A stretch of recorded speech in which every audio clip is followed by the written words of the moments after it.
A little bit of grease fire.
When you have a fire, you want to close the lid and close the chimney vent.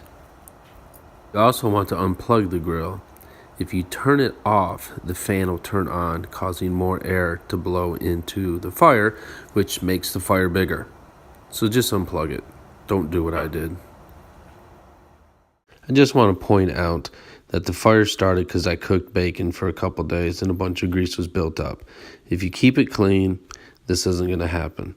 I tried to do a burn off. I had extra grease in there, caught on fire. It's all part of the game. I wouldn't trade this grill for anything. The food is awesome. It's well worth it. A day later, I cleaned it all up, started up.